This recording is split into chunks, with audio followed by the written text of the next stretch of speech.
여러분 안녕하십니까? 2024년 제31주차 7월 29일에서 8월 4일 사이의 주간 정세 동향에 대해서 말씀드리겠습니다. 먼저 정치 분야입니다. 대통령 배우자는 공직자가 아닙니다. 제2부속실 설치 이전에 김건희 씨는 대국민 약속을 지켜야 할 것입니다. 윤석열 대통령의 이준석 임명과 김문수 지명은 권력의 막장 인사를 보여주고 있습니다. 국민의힘 윤석열 한동훈 당정 관계는 갈등과 협력을 반복할 것입니다. 국회 내 소수당의 한계가 뚜렷이 드러나고 있습니다. 더불어민주당 국회 다수당으로 탄핵안과 특검법 발의로 윤석열 정권을 공격하며 대치 중에 있습니다. 이재명 국회대 윤석열 정권의 법안 통과와 거부권 행사 정국이 한국 정치의 가장 큰 모습입니다. 사법부 정치 권력과 자본으로부터 독립하지 못한 사법부의 근본적인 문제와 함께 법관 개개인의 청렴성 문제가 심각한 상황으로 보입니다. 정보기관 보안 사고에 대한 최고 책임자의 책임이나 처벌이 없으면 정부 발표를 신뢰하기가 굉장히 어렵습니다. 검찰, 경찰, 특검 등 수사기관과 구성원들의 부정 건절 없이 법질서 확립은 불가능해 보입니다. 인권이 부재한 국가인권기관, 국가 권력의 구조적 폭력을 정당화하고 있습니다. 정보 시스템 구축은 기술적 안정성과 현장으로부터 민주적 소통이 매우 중요한 문제라고 할 수 있습니다. 경제 분야입니다. 자연환경적으로 지속가능한 지구에서 인간다운 삶을 누리기 위해서는 탈성장을 통한 사회체제 전환을 모색해야 할 것입니다. G20 회의는 초부자 정세를 합의했습니다. 그러나 한국은 글로벌 재벌 대기업 법인세와 부자 상속세를 깎으려 하고 있습니다. 지난달 소비자 물가 전년 동월 대비 2.6% 상승했습니다. 서민들의 민생 물가, 서민들의 민생고가 높아지고 있습니다.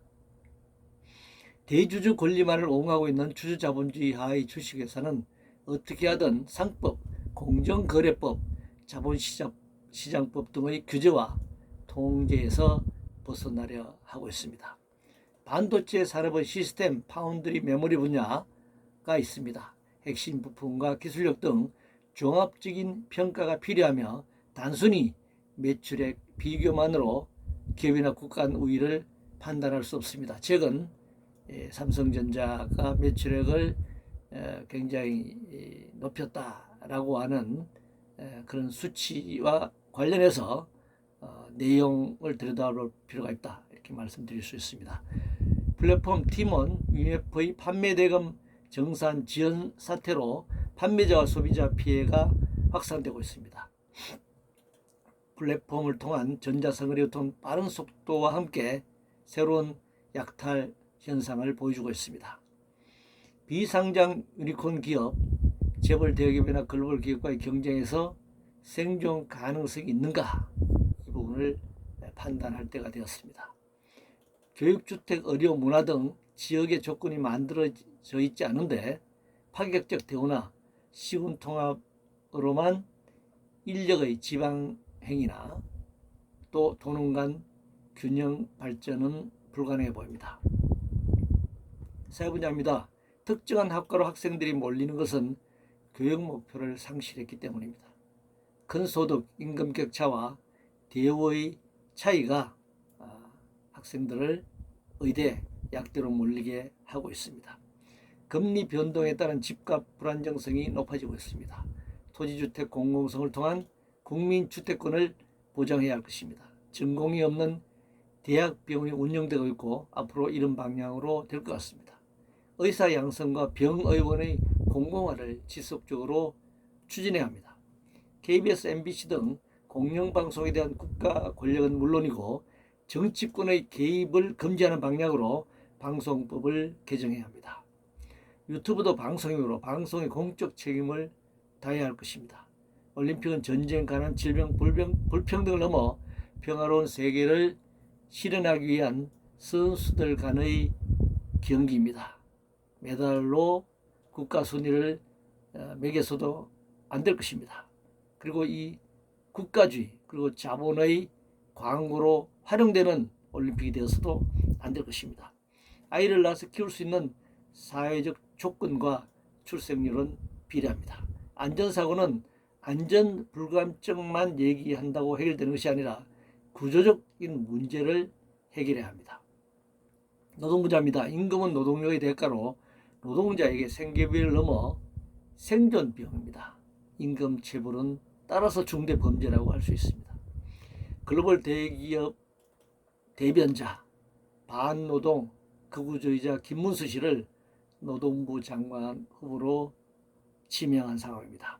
삼성전자 노조의 파업은 삼성지회의 무노조를 넘어 노조의 창립과 또 파업까지 유엔 헌장과 헌법이 보장한 노동 상권의 권리 정치를 확인한 행위라고 할 수 있습니다.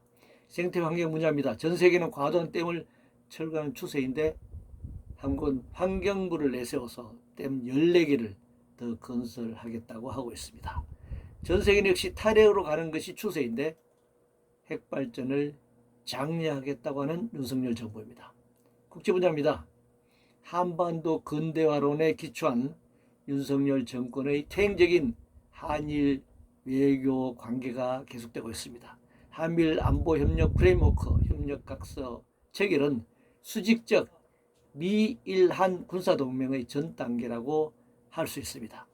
한국은 한중 관계를 북한의 외교적 전략이 아니라 지난 30년간 유지해온 경제 관계를 지속적으로 발전시키며 한반도 긴장을 완화할 수 있는 군사 외교적 전략을 독자적으로 수립해야 할 것입니다.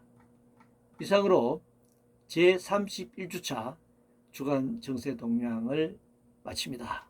무더위에 건강에 유의하시기 바랍니다.